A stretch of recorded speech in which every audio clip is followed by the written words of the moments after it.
is going on, my peeps? Welcome back to a brand new video. Merry Christmas to those of you peeps out there who celebrate it. As you can see, I've gone a little overboard this year, but it's Christmas. You gotta do that. I got the lights, I got the hat that doesn't really fit my head again. I got the Christmas pajamas that kind of look a little weird on camera, but you get the point. Guys, I don't quite think you understand. This time of the year I'm just in my element. It's cold and snowy outside. You gather around with family, you eat 18 pounds of lasagna, in my family anyway, and some Christmas cookies. Now today I'm making these sugar swirl cookies, and as I promised, they are going to be peppermint-ified in a couple different ways, so let's get right into it. So peeps, if you've ever made a very basic sugar cookie recipe before, you'd pretty much know what you're gonna need. Just some flour and sugar, some butter, I'm gonna use some red food coloring, this is icing color, 1 egg, some red sprinkles, a little bit of salt, and some vanilla extract. So first up, I had to allow my stick of butter to soften, and once it did, I threw it in a bowl with a cup of sugar and began to mix away. I creamed together the sugar and butter for a couple minutes on medium speed, and then I added 1 egg, a 1/4 teaspoon of vanilla extract, and about a 1/2 teaspoon of salt. And up to this point, mine's pretty much looking identical to Tasty's. It's nice and silky and buttery. So on top of that, I sifted 1½ cups of flour, which after mixing that in, should thicken everything up so you get one cohesive ball. I just had to throw it out on my countertop. I eventually rolled it into a log and cut it in half just to make that part easier. And back into the bowl, one of these halves went, so we can add some peppermint, a little bit of extract, as well as quite a bit of this gel icing color. I'm also going to use a glove here, hopefully to not stain my hand permanently red for a few weeks. And once I mixed the gel throughout the dough, I was pretty satisfied with the color that I had. The next step is to throw down some wax paper, as well as one of your dough balls, another sheet of wax paper, and try to roll it out nice and thin.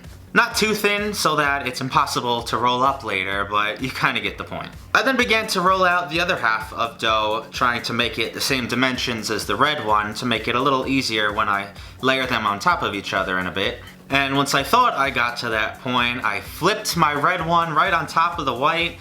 You gotta bear with me a little bit here because I was a little stressed trying to get these to match up perfectly. And now all that's left to do is to roll up your dough into a long log. I used the bottom sheet of wax paper to kind of help me along with this. If you don't, it's gonna wanna break apart and just end up being a little ugly. And mine definitely aren't gonna be as wide as Tasty's were, but either way, I threw down some red sprinkles and gave that a nice even coating around the outside.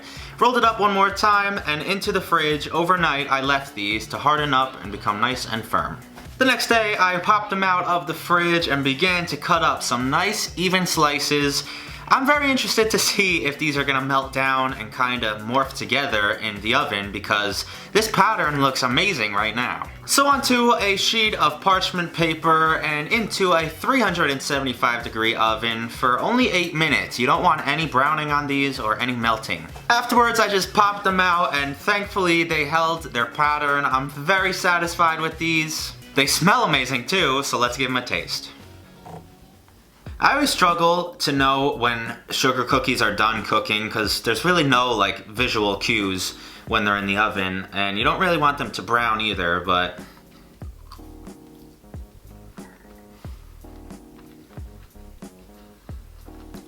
I like it. That sprinkle decoration is perfect. I'm tasting that peppermint extract, the perfect amount.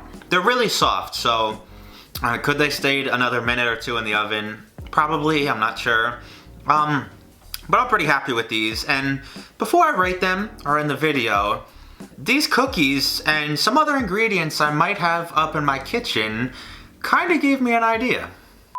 I might just have to grab myself my shaker and some ice and make myself a little peppermint martini Russian. I honestly don't even know what this concoction is. It's peppermint martini, some Kahlua, and like peppermint mocha coffee creamer, which is technically just heavy cream. I also added a little milk in this. I'm also gonna chop up some of those mini candy canes and attempt to rim the outside of my glass. It was a good idea in theory. I got very little to stick on there, but you get the picture. After pouring up my drink, I just had to throw another sugar cookie on the side of that, and all I gotta say now is... And there you have it! It's great. I don't know why Sky John is British all of a sudden. I hope you guys enjoyed this week's video. If you did, leave a like on this. Again, Merry Christmas, Happy Hanukkah, Happy Kwanzaa, any other holidays, Happy New Year, everything. Go out, go celebrate with your friends, family. Just make the most of this time of the year. As for me, I'm just gonna be sipping my nasty Kahlua martini. It's honestly not that bad. You just need a little bit of the candy from the outside. Coat your mouth. But I hope you guys have an awesome Christmas and the rest of your day, and I'll see you right back here next time.